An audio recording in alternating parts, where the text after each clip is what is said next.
Hello students, welcome to EPG Pathshala. I am Dr. Himanshu Arora from Department of Anthropology, University of Delhi. Today we are going to study a module named Rights and Responsibilities of the Aged from the paper Biosocial Gerontology. First of all, let's start with the learning objectives of the module. Through this module, you will be able to develop insights about the rights of the aged. You will be able to understand the role and responsibilities of the aged towards the society. Now, we'll start with a brief introduction. Aging is not a simple chronological event, but a complex and heterogeneous phenomenon, several dimensions, namely physiological, psychological, social, economic, and to some extent cultural, spiritual, and educational, govern the quality of aging in an individual. Gerontology, as a scientific discipline, has been defined as the systematic analysis of the aging process. On the other hand, the scientific study of the process of death and dying is termed as thanatology. Robert and Butler in the year 1969 propounded the term ageism. The aged members in a family are kept at a place of honor, gratitude, and respect. The aged not only perform the religious and social functions but also pass social and cultural heritage to the young generation. The combination of wisdoms of elders and physical strength of the young aids to mentor the family in several critical situations of life. The position and status of the elder people has been eroded due to the advent of modern education, urbanization, industrialization, migration, participation of women in employment, which further lead to devaluation of the knowledge and experience of the elderly. Elderly suffer from a multitude of stress and strain which result from the feeling of being unwanted and isolated. The aged during their younger days had worked meticulously on their professional front and together contributed their might toward nation building. In addition, they have jointly developed national assets such as factories, dams, educational institutions, hospitals, and contributed immensely to food production. This development has provided a better quality of life to younger generation in comparison to their elders who worked hard at the cost of their physical and mental well-being. Thus, it is quintessential to develop insight about the rights, role, and responsibilities of the aged. Now we will discuss rights of the aged. The elderly and the younger generation have equal rights on national resources. These rights help the aged to lead the rest of their life conveniently and comfortably. Chaudhary in the year 1992 emphasized that social security, medical help, and social services are the crucial rights for the aged. This section throws light upon some of the rights that the aged have on the society. These are the right to freedom, independence, and the free exercise of individual initiative. This should include not only opportunities and resources for personal planning and managing one's lifestyle, but support systems for maximum growth and contributions by older persons to their community. Second, the right to an income in retirement which would allocate a decent and adequate standard of living to the aged.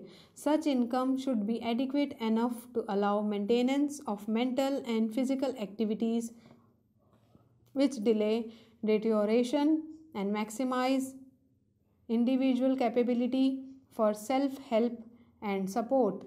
This right should be ensured irrespective of employment capability. Third, the right to an opportunity for employment free from discriminatory practices because of age. Such employment, when desired, should not exploit individuals on the basis of their age and should permit utilization of talent, skill, and experience of older people for the betterment of self and the community. Compensation should be allocated on the basis of the existent wage scales of the community for comparable work. Fourth, the right to an opportunity to participate in an array of meaningful civic, educational, cultural, and recreational activities. The diverse needs and interests of elderly require programs and activities sensitive to their rich and diverse heritage.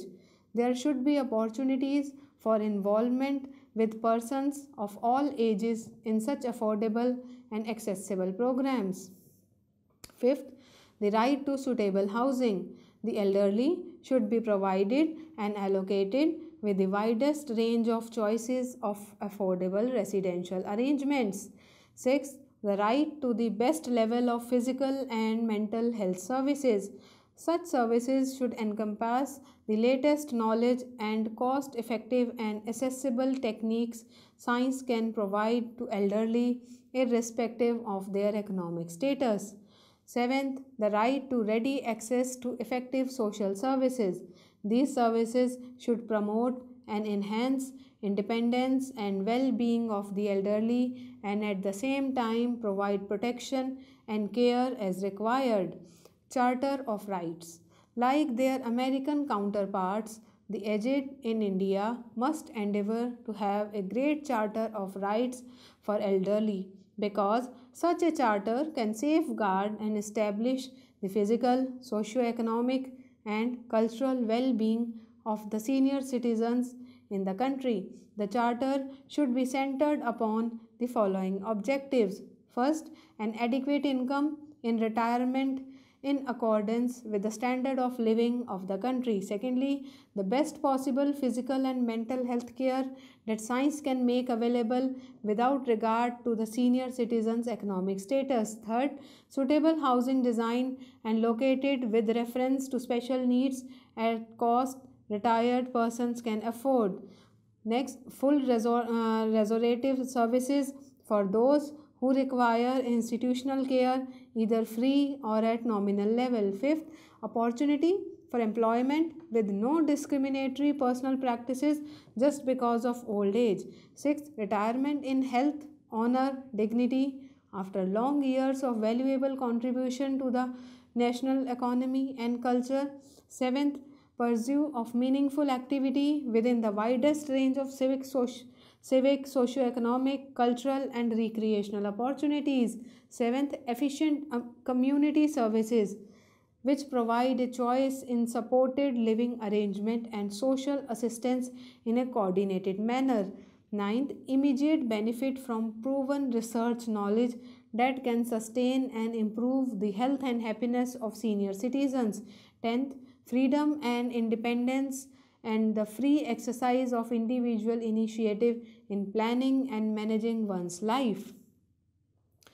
In accordance to the report of WHO, aging policies reflect the commitment of the government to maintain the elderly with individual dignity, triumph of survival of our planet, avoid discrimination on the ground of race, advancing human dignity, sharing of benefit of social development with all members of society, ensuring factors responsible for maintenance of individual elderly persons, independence of the elderly in maintaining quality of their life, and participation of the elderly in decision making about their future, availability of home care to the aged, accessibility to public services by the elderly, policies to bring about the cohesion between genders and accordingly engaging the elderly in meaningful pursuits, enabling mobility for the elderly people, ensuring productivity among the elderly, involvement of the elderly in their own care and care of the family. In 1948, the United Nations Assembly provided an account of the old age rights implemented in their draft resolution on a declaration of old age rights. The old age rights were right to assistance. Every aged person has a right to full protection by his family In the case of destitute persons, it is the duty of the state to provide such protection either directly or by means of institutions or foundations created for the purpose or already existing without prejudice to the right of the state or the said institutions to claim appropriate contributions from solvent relatives guilty of neglect for the support of the aged person in question. Right to accommodation. Every person and therefore also who have reached old age has the inherent right to a healthful place of abode and a minimum of home comfort. Right to food. Special attention should be paid to the provision of a healthy diet adequate for the age and physical condition of the individual. Right to clothing. In addition to the right to food, the inherent right of the individual include that of adequate clothing appropriate to the circumstances and climate. Right to the care of physical health. The care and protection of the physical health of the aged must be the special and constant concern of institutions and governments. Right to the care of moral health. The right to free intellectual as well as moral and religious development such as will enable the aged to maintain a state of moral health should be safeguarded. Right to recreation. Aged persons have the right to a reasonable minimum of recreation to enable them to spend their leisure and retirement in a satisfactory manner. Right to work. Every aged person has the right to prevent the diminution of his powers whilst still able to work, and institutions and states should assess his productive capacity and afford him possibilities of work. Right to stability. Every aged person has the right to a definite and assured state of stability and a life free from distress and worry in the final years of his life. Right to respect. Aged persons are entitled to the full respect and consideration of their fellow men. Further, in December 1999, UN put forward a set of United Nations principles for older persons. The organization further recommended that all member governments should inculcate these principles into their programs for senior citizens. The principles are based on a declaration of rights and responsibilities of older persons developed by the International Federation on Aging. Let us give you an insight into the rights of older persons as formulated by the International Federation on Aging in the year 1990. Independence. Older persons have the right to access to adequate food, water, shelter, clothing, and health care through the provision of income, family, and community support and help to work and pursue other income generating opportunities with no barrier based on age, to retire and participate in determining when and at what pace withdrawal from the labor force takes place, to access education and training programs to enhance literacy, facilitate employment, and permit informed planning and decision making, to live in environments that are safe and adaptable to personal preferences and changing capacities, to reside at home as long as possible. Participation. Older persons have the right to remain integrated and participate actively in society, including the process of development and the formulation and implementation of policies which directly affect their well being, to share their knowledge, skills, values, and life experiences with younger generation, to seek and develop opportunities for service to the community, and to serve as volunteers in position to form movements or associations of the elderly. Care.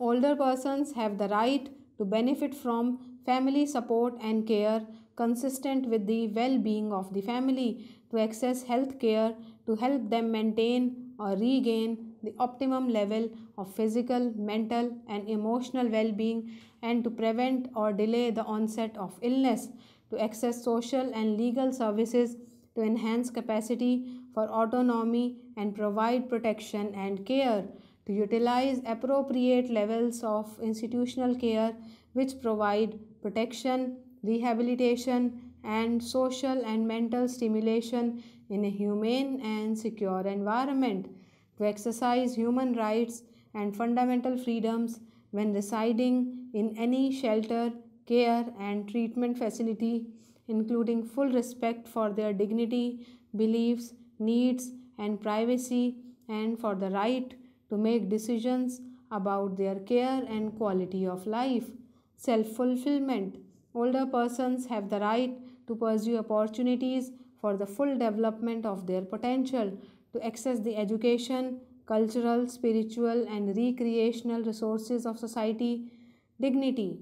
Older persons have a right to be treated fairly regardless of age, gender, racial or ethnic background, disability, or other status, and to be valued independently of their economic contributions, to live in dignity and security, and to be free of exploitation and physical or mental abuse, to exercise personal autonomy in healthcare decision making, including the right to die with dignity by assenting to or rejecting treatment designed solely to prolong life. Now we will describe responsibilities of the aged. In addition to rights, the aged have also certain responsibilities towards their family and society. Let's give you an insight into the responsibilities of the older people as formulated by the International Federation on Aging in the year 1990. Consistent with individual values and as long as health and personal circumstances permit, older persons should try to remain active, capable, self reliant, and useful, to learn and apply sound principles of physical and mental health to their own lives, to take advantage of literacy training, to plan and prepare for old age and retirement, to update their knowledge and skills as needed, to enhance their employability if labor force participation is desired, to be flexible together with other family members in adjusting to the demands of the changing relationships, to share knowledge, skills, experience, and values with younger generations, to participate in the civic life of their society, to seek and develop potential avenues of service to the community, to make informed decisions about their health care, and to make decisions about terminal care known to their physician and family. Therefore, the elderly have the responsibility to contribute in accordance with their capacities to the financing and functioning of the social security system and community services. They have the right and responsibility to share and discuss their values, knowledge, skills, and life experiences with younger section of the society. They have the responsibility of making themselves available for political and social functions. The elderly also have the right and responsibility to participate in societal programs and gatherings so as to make a contribution to the community in variety of ways in accordance to their capacities. Significant domains and recommendation. There are certain important areas and recommendations which should be strengthened and implemented to improve the life of elderly, like family as a basic unit of care should be strengthened to prevent destitution. Elderly should be encouraged to assist in prevention and treatment of drug abuse. Aged should be encouraged to form themselves into voluntary bureaus. We should help restore and maintain respect and dignity of the elderly. Aged should be given public recognition. Composite homes for aged women and children should be set up so as to maintain family atmosphere in those homes. Special housing arrangements for the aged may be made.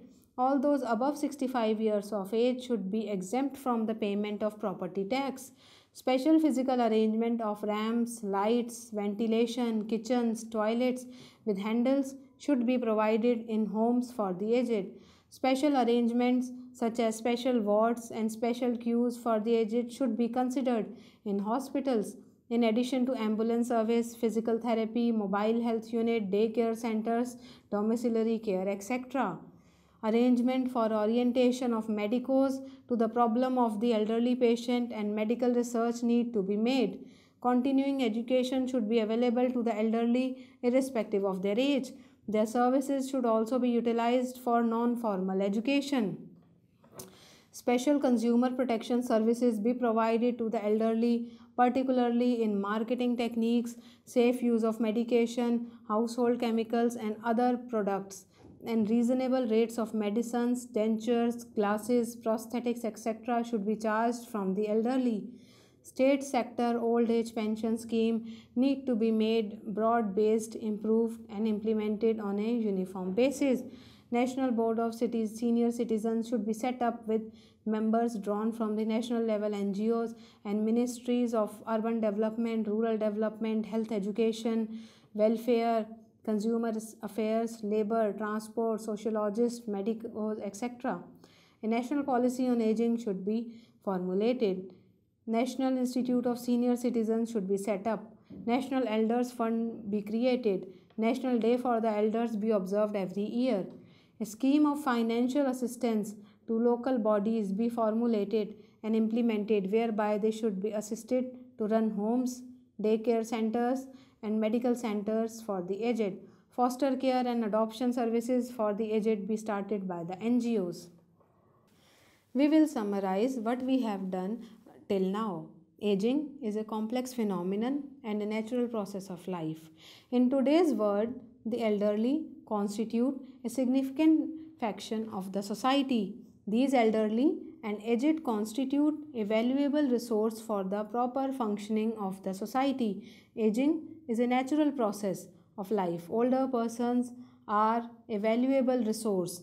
They represent a treasure of tradition, values, beliefs, knowledge, and skills. These parameters play a pivotal role in maintaining intergenerational link. Older persons have worked hard in younger days and made significant contributions to their societies, families, and clan.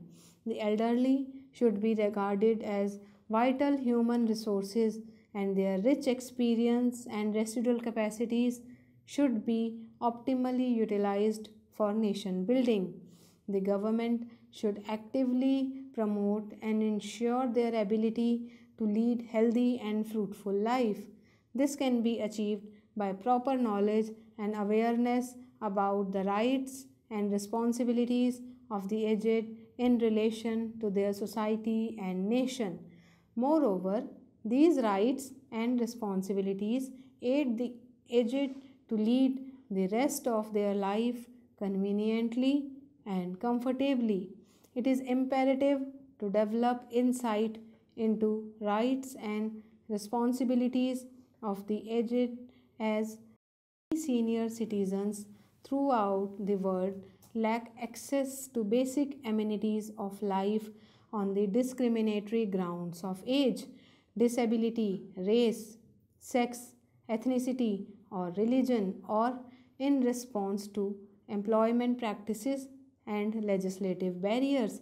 The position and the status of the elderly is in the state of erosion and ramification owing to changing family patterns, structure, and lifestyles, advent of modern education, urbanization, industrialization, migration, participation of women in employment, as a result of which farmer suffers from an array of stress and strains which result from the feeling of being unwanted or isolated.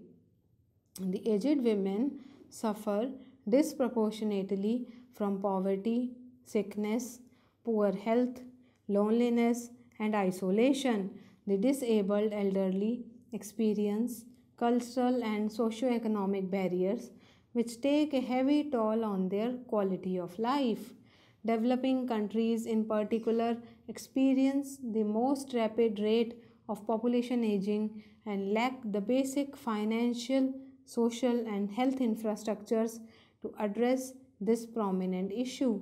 Thus, the proper implementation of rights and policies for aged is paramount. The aged have the right to access the basic amenities of life through the provision of income, family, and community support and help. They have the right to actively participate in societal programs and functions. In addition, they have the right to retire, adequate income, suitable residential accommodation, medical aid and services, and other social services, and above all rights to family living. At the same time, their role in proper functioning of society should be understood. They have the responsibility to remain active, capable, self reliant, and useful, and to share knowledge, expertise, skills, experience, values with younger faction of the society. The elderly have the responsibility to contribute in accordance with their capacities to the financing and functioning of the social security system and community services. Thank you.